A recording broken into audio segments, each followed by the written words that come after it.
بسم الله الرحمن الرحيم اللهم صل على سيدنا ومولانا محمد وعلى ال سيدنا ومولانا محمد رب زدنا علما رب اشرح لي صدري ويسر لي خاجي نو بدی اول سایت کې منګه د الله پاک د پاره چې کوم صفات ثبوتیه او غلا ول بیان شول چې الله پاک واجب دی او قدیم دی او بیا صفات سلبیه هغه شروع کېدل نو بایګه مونږ وی چې الله پاک ليس بعارض ولا جسم ولا جوهر چې الله پاک عارض نه لري جسم نه لري او جوهر نه لري مصور نه لري محدود نه لري معدود نه لري متباعض متجزي متناهي نه لري نن سبق کې مونږ یو د الله پاک صفت سلبي هغه دا دی ولا يوصف بالمائيه مائيه او ماهيه دا ځوانه یو شی دی مطلب دا دی چې الله پاک ما هو سره نه متصف کیږي یعنی متجانس د الله پاک نشته ده ځکه د یوسیز نه د ماهیت په باره کې تپوس کیږي د ما هو په باره کې تپوس کیږي نه هغه دغه تپوس کیږي چې جنس سره لکه مطلب یوسیز منګوینو چې یو انسان په باره کې مونږ یاد یو جنو مبارک چې ما هو دا سره مطلب دا چې د جنس سره او انسان دی یو فرس دی بیا یو حیوان دی نو د هر جنس د پاره دا خبره ضرور ده چې جنس د پاره نور چې نه دی په خپل هم شکلو کې او په خپل متجانسینو کې چې دا شامل وي د فصل په ذریعه سره بیا د نورونو اوزي لکه مونږ انسان څه شی لري مونږ حیوان ناطقون او دا انسان کې د حیوان چې دا جنس ده او د ناطق چې نه په سره فصل له پوه نه په ما هو سره چې د سن سوال کیږي نه پای کې فصل نه یو پکې جنس وي یو پکې سوي فصل وي او جنس د خپل متجانسین سره په دې کې شامل وي نو کله الله پاک د پاره ته ماهیت او حقیقت ثابت کی نو بیا په ما هو سره دین سوال کیږي چې په ما هو سره سوال کوي یو خدای الله پاک سره شریکان ګوري او متجانسین وګوري دویم د الله پاک د پاره دا کې چې جنس وګوري او بیا یو فصل وګوري چې الله پاک دې نور جدا کوي او جنس او فصل په تعریف کې جنس او فصل جنندا ضروری وي او جنس او فصل نه کوم څه مرکب وي او مخکې دا خبرو شو چې الله پاک مرکب نه لږه مرکب په خپل ترکیب کې اجزا او د محتاج لري او الله پاک دې دا محتاج نه لږه چې محتاج کېدل دا ممکن عالم دا وایي به مخکې ولا يوصف بالمائيه او نه متصف کیږي الله پاک په مائیت سره اي المجانسه للاشياء یعنی دا اشیاء سره الله پاک متجانس نه یو شان نه جنس یو شان نه سره لأن معنى قولنا ما هو ځکه د موږ د یو ما هو معنی من اي جنس هو چې رقم جنس ده والمجانسه يوجب التمايز عن المتجانسات او مجانست دا واجبوي جداواله تمایز جداواله د نور متجانسینو بفصول مقومه فصلونو سره کوم چې قائم ولګي مقومه یعنی په هر تعریف کې جنس او بیا هغه جنس له نور جدا کوي نه د فصل په ذریعه سره کوي فیلزم الترکیب باندې دی پر لازمي دی ترکیب او مخکې دا خبر وصول چې الله پاک مرکب نه لري ولا بالکیفیت او الله پاک دا کیفیت نه جره کنه نو هم مبرر ده کیفیت لکه مطلب منغه وایو کنه کیفیتونه مخکې شوی دي چې دا تور ده دا سپین ده دا رنگونه ادا شد خوندونه او حرارت او برودت او رطوبت او د دې هر څه الله پاک زنده پاک دی ځکه دا ټول څه نه کیفیت دا عارض کیږي جسم دا اذا الله پاک د لپاره جسم نشته نو برودت او لون او طعم او کیفیت او دا کوم طرف راشي هغه پوه شوي نو یې ولا بالکیفیت او الله پاک متصف نه په کیفیت سره کیفیت نه مطلب څه دی من اللون لکه رنگ شو وطعم خوند شو او والرائحه بوی شو والحراره ګرمواله والبروده اخواله والرطوبه او د لونواله واليبوسه وچواله وغير ذلك مما هو من صفات الاجسام ذکر دا صفات چا دي د اجسام وتوابع المزاج والترکیب او توابع د مزاج او ترکیب مزاج دته ویلګي کنه چې اوسو متضاد کیفیت ملاوالو د وجه نه چې کم معتدل کیفیت موږ د اصلي کې نه مزاج وي لکه مطلب یخ او ګرم چې ودیږي د دینه چې کم کیفیت معلوم شو دي ته مزاج ویلګي دا شاید تور او سپینو دا ملاو کې دینه چې کم څه امیزه ورته وي ومزاجها كافورا قرآن مجید کې یلګه پوه شوي ولا يتمكن في مكان او الله پاک متمکن نه لري په مکان کې مطلب په یو ځای کې الله پاک ترنده متمکن نه لري لأن تمكن عبارة عن نفوذ بعد د دې خبرې نه مخکې ځان په یو سلور بنځه خبرو باندې ځان پوه کوي ورستو بیا ترنه دا هغه یو دوه درې صفحې به مبتدا کار راځي یو دا خبره ده کنه چې دلته خدا د چې د تمکن وي د تمکن په معنی راځي یو تمکن په معنی د قدرت یو تمکن معنی په یو ځای کې یو ځای راګرول د دلته تمکن نه مراد ده معنی قدرت مراد نه ده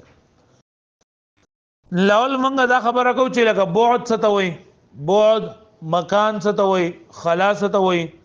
او په تمکن او په تحیز کې فرق شته کوي او جهاد سدي لولنی خبره ده چې بعد او امتداد ستوي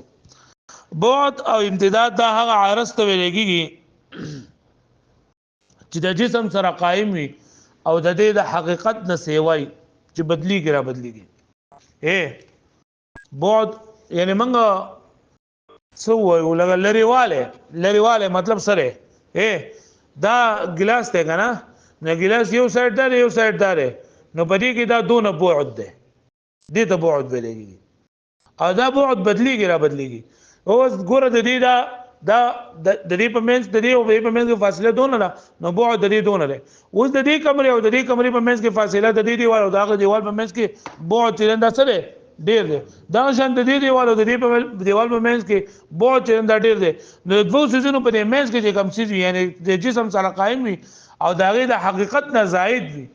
حقیقت نه زائد یعنی دې په دې شي کې څه دخل نه او بدلیږي را بدلیږي لکه موم نه موم چې لکه دا د یو د موم چې کله تر غونډ کې دغه کې ګولې کې نو دې بعد دې یو ځای بل دونه ځای رانی ولې او چې کله وګت کې نو بیا دونه ځای رانی ولې دغه ته بعد ویلېږي لکه پوه شئ بعد ورته هم امتداد ورته هم وي بعد هغه عرض ته ویلېږي چې جسم سره قائم دی هغه د حقیقت نه سیوای لکه په دې باندې پوه شئ د متکلمینو په نسبت باندې دغه بعد چې دا متوهم دی مطلب دی چې د دې په حقیقت کې سنظیم نشته خو بس د په وهم کې راځي چې لکه موږ د دې نه دی په میز کې جو څونه شعر دا سي په وهم کې دا متکلمینو په باندې او د فلسفو په نسبت باندې دا متحقق دی لکه پوه شئ د فلسفو په نسبت باندې سره متحقق دی او د متکلمینو په نسبت باندې سره متوهم دی ځکه کنه چې د متکلمینو په معنی جسم چې د اجزاء له تجزا نه مترکب دی چې لکه هر جسم کې چې اجزاء چې هغه لا تجزا مطلب لکه په جسم کې هغه سرایت چې نه شي کول لکه په دې خبره باندې پوه شوي تاسو او متکلم دغه چې کنه او چې دا د حیولا او د صورت نه یو څه مرکب دی نو او چې دا متحقق کېدی شي نو په دې باندې ځان شي مترکب ځکه نو په دې باندې جسم چې د اجزاء له تجزا نه مترکب دی او اجزاء له تجزا ته چې هغه ټوکړه ټوکړه کیږي نه په دې باندې پوه شوي نو دا اصل موهوم څه ده په دې پوه شوي وېما خبره چې دا مکان څه ته وي مکان مونږ ولګي دا ظرف مکان دا ظرف زمان ده نو مکان زه ته وي کنه دا مکان څه تعریف ده نو دا مکان په تعریف کې غوډیر شي خبرې دي خو دل لګي یو درې تعریفونه چرنده کړی دي یو دا چې افلاطون دی وی کنه چې دا مکان دغه بعد نوم دی دا هغه بعد نوم دی کوم چې په جسم کې فزرعی د تداخل سره سرایت کوي په طریقې د تداخل سره مطلب دا کنه چې لکه کم سیس چې په دې جسم کې ورننه وته او په دې کې دننه راځي داخلي کې ورته نو دغه ته مکان وي دا مطلب دا ګلاس ته نو په دې کې دا وبدي کنه په دې ګلاس کې دا وبدي نو وای دا ګلاس د اوبو د لپاره مکان دی دغه چې دی اوبو په دې کې په طریقې د تداخل سره سرایت کړي دي ان داخلي شوی دی پکې یا دغه شان دی حوض دی نو په حوض کې دا اوبه په طریقې د تداخل سره سرایت کړي دي پوه نو کم څه ته نه وځي د داخلي کې پکې نو دغه ته مکان ویلېږي تاسو کوی دا افلاطون او متکلمین وایي کنه چې مکان دغه بعد نوم دی کم چې د حیولا نه مرکب دی د حیولا د بعد ته ته مکان ویلېږي حیولا چې کم دی مختلف شکل نه هر یو څه هغه چې د یو حیولای بای کې او یو چې نه دا جسم وي نو دغه حیولا دی بعد نوم دی یعنی مطلب د څه متحقق شی نه دی او موهومي سیس دی او ارسطو چې کنه دا خبره کوي چې مکان د جسم باطنی نوم دی یعنی مطلب اندرونی حصے ته مکان ملګي څه دی لګي اندرونی حصے یعنی کم څه چې په دې کې دنه نه کنه دغه اندرونی حصے ته مکان وي لکه په کور کې دنه نه دی جوړي کور ته مکان وي اندرونی حصے ته لکه پوښوي لکه پوښوي معنی مکان به نه نو مکان آسان خبر ده بس په طریقې د تداخل سره وسې سرایت کړي پای کې نو دا ته مکان وي دریم نمبر ټکی هغه خلا ده خلا هغه ته چې هغه جسم نه راګیر کړي چې یو جسم مشغوله کړي نه لکه مطلب دا دغه مارکر ده دا اوس دې سزا نه راګیر کړي نو چې کم ځای راګیر کړي لکه اوس دا ما په دې باندې کې خو دو نو موږ وایو دا په دې مکان کې خو دو شو او کم څه چې جسم نه راګر کړي د دې ته خلا وي لګاو دا ګور دا هوا ده دا خلا ده پرې څه څه کو نو وایي به باندې بیا خلا موجود ده کنه موجود نو پای کې دا خپل اختلاف ده تاسو پروت کړ په موبایل په فلسفه کې دا ویلي یلکه په دې باندې پوه شئ ها نو ګور موږ درې خبرې دې زه پوره وکړې یو خبره موږ ویل چې بوت څه ته وایي نو بوت څه ته وایي د یو هغه عرض ته ویل کېږي چې جسم سره هغه قائم وي او دا جسم په ذات کې داخل په حقیقت کې داخل نه وي یعنی هغه بدلیږي را بدلیږي او به موږ وې مکان چې هغه په طریقې د تداخل سره به کې سرایت کړي یا د بعد حیولانوم دی او یا چې نه دا د هغه اندرونی حصے نوم دی اصلورم نمبر دریم نمبر موږ وې چې خلاصه ده نو خلا هر هغه څه ته ویل کېږي چې هغه یو جسم مشغوله کړي نه څلورم نمبر دا دی چې تمکن او تحیز په دوانو کې فرق دی په تمکن کې او په خلا کې په تمکن او په خلا کې فرق دی تمکن دی نو وای کنه چې هغه یو ممتد سیس چرنده ډکی ممتد چې یعنی یو سیس دی چې هغه داغې لره دغه وي امتداد وګدواله ولې یعنی حد معلومي ممتد چې هغه صحیح حد معلومي نو کم چې هغه په یو دای کې موجود وي یو ممتد سیز راګه کې ته تمکن ویل کېږي څور دی ویل کېږي تمکن ورته ویل کېږي او خلا دي ته وایي چې بس هغه یو سیز لکړک تحیز دي ته وایي چې هغه یو سیز سګي ډکی تحیز هغه ته وایي چې هغه یو سیز او بس هغه خلا ډک کې هغه په ممتد سیز سره یو بغیر ممتد سره خو چې هغه ډک کې خلا ډک کې نه دغه ته ویل کېږي تحیز لکه پوه شو به معنی تمکن دي ته وایي چې باغه یو ممتد سیز پای کې پروتي ممتد سیز راګر کړای ممتد چې هغه حدود معلوم وي لکه زمه دا مارکر دی نو دا متمکن دی په دې ځمانه نو دا تمکن شو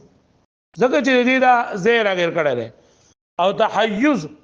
تحیز دی ته وایي چې هغه یو سیز راګیر کی کاغه ممتد وي او غیر ممتد وي دا خلا ټکه کې په څه طریقه باندې چې خلا ټکه خلا خالص ته ویل کېږي نو چې خالص ټکه کې کاغه ممتد وي او کسوي غیر ممتد وي نو بدوانو کې ګوره عموم خصوص مطلق نسبت شو دا تحیز عام شو او تمکن څه شو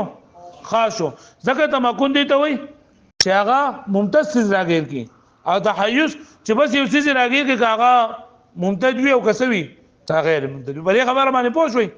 تحیز دی ته وایي چې هغه یو سیز راګیر کی دا خلای په طریقې سره اړه شي که ممتد وي او که غیر ممتد وي پوه شوي نو دا تحیز عام شو او دا تمکن څه شو خاص شو په دې باندې پوه شئ تاسو دا وروسته بیا په دې باندې اعتراض کوي نو چې تاسو دا فرق هم معلوم کړئ تمکن او په تحیز کې څه فرق دی نو تمکن او په تحیز کې څه فرق دی تمکن دی ته وایي چې یو ممتد سیز راګر کړی وي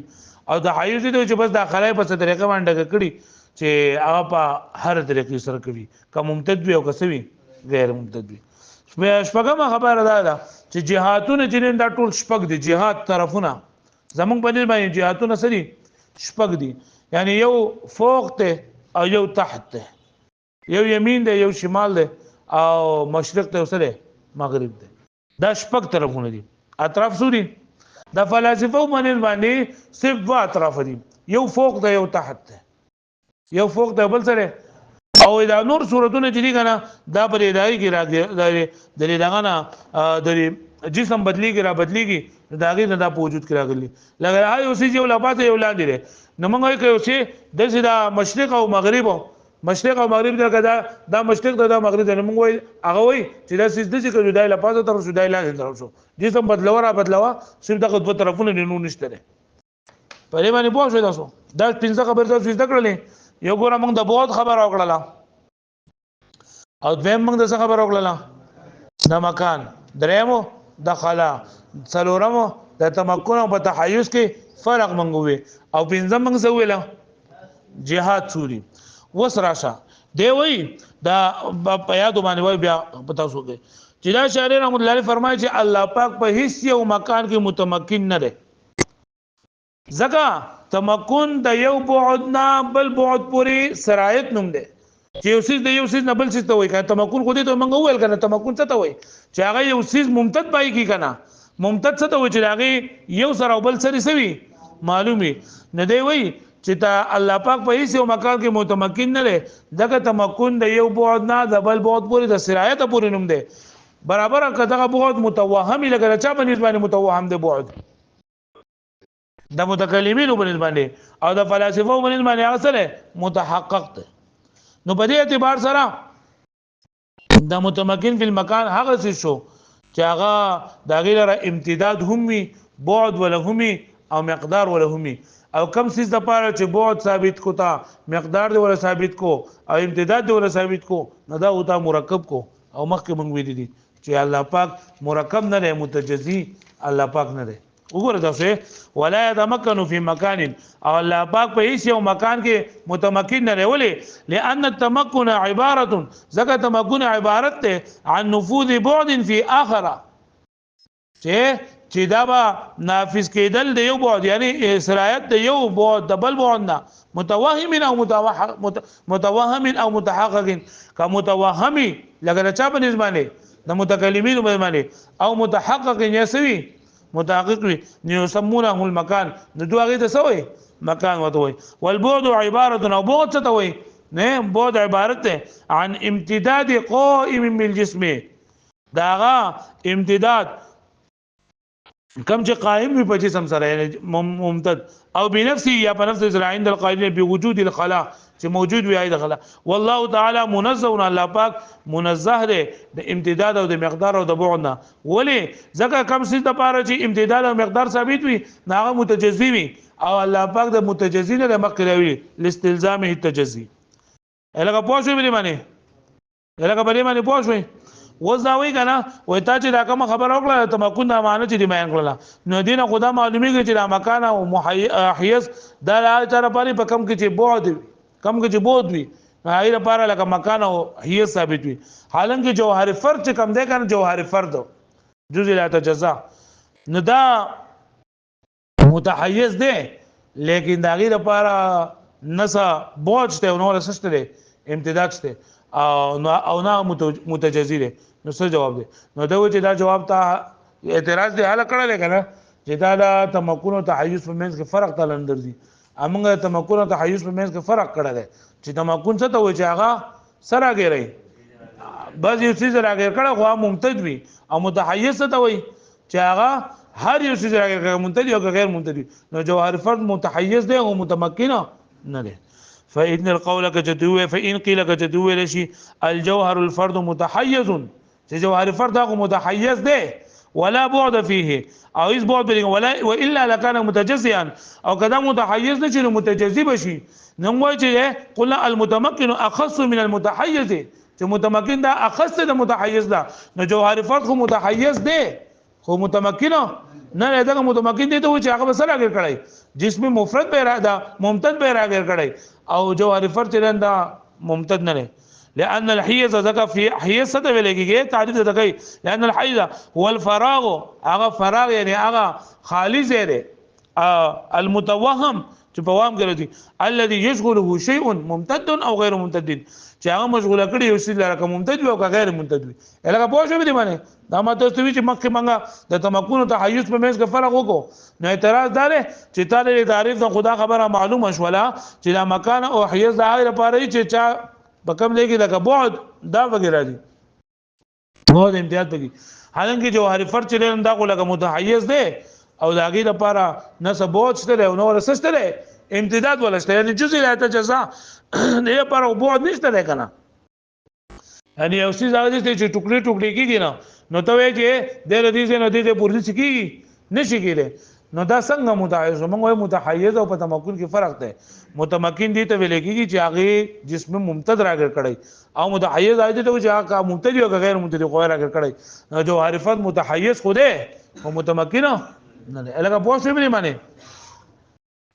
فما ذکر دلیل علی عدم تمکن فی المکان نه هغه څه چې ذکر کړل شو دا دلیل دی چې الله پاک په مکان کې متمکن نه دی و اما الدلیل علی عدم تحیز او کچرته د دلیل په عدم تحیز باندې نو موږ وایو چې الله پاک متحیز هم نه دی ځکه ک الله پاک متحیز شي نو بیا ورته موږ وایو چې دا متحیز د مخ نه ثابت او کنه ثابتو نه کله دا متحیز د مخ نه ثابت او تعدد د قدمه ورزي او کله مخ نه ثابتو نو دا حدیث الله پاک په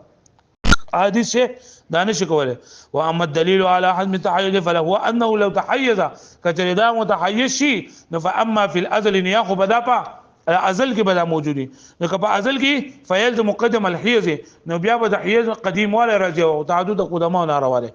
او لا یا بدانی یعنی من وایي چې الله پاک مخکې پیدا و دا حیز سرند او رسول راغلو نو فیکون محلا للحوادث نو دا بشي محل د حوادث او الله پاک حادث نه واما وايضا او دغرنګي اما يساوي الحيز او ينقص عنه یا بده دا حیز مونږه الله پاک متحیز نه دی ځکه دا حیز به د الله پاک سره برابر دی یا بل الله پاک نه کم یا بل الله پاک نه سیوای دا الله پاک نه خو سیوا کېدې نشي او دا الله پاک سره یو شان کېدې هم نشي اگر الله پاک دا کم کېدې شنو الله پاک پر راضي نه نو فوښ وايضا او چرته وايضا دغه ما يساوي الحيز چې یا به د حیز دا برابر وي او ينقص عنه یا به کم لاګنه ک کم وي نو فيكون متناهي دا بیا متناهي او يزيد عليه بزياده وای باندې فيكون متجزئا دا متجزئ واذا لم يكن في مكان لم يكن في جهه او کچته دا په هیڅ مکان کې نه چې داږي جهت نه نو جهت سوري لا علو ولا سفل ولا غيرهما لانهما اما حدود واطراف للممكنه ذکر چې دا جهاد دا حدود دي او اطراف دي د امکنو د پاره یعنی کوم څه چې ممکن وي نه هغه د پاره اطرافي او الله پاک ممکن نه نو اطرافي د کوم طرف راغله او نفس الامکنه به اعتبار عروض الاضافه الى شيء په اعتبار د دې سره چې رزق کی اضافت دی یو سیستم هغه پوښتنه به دی باندې ها ویم بس کبسته دا یو پاتې شو بیا ان شاء الله نور خبره کوي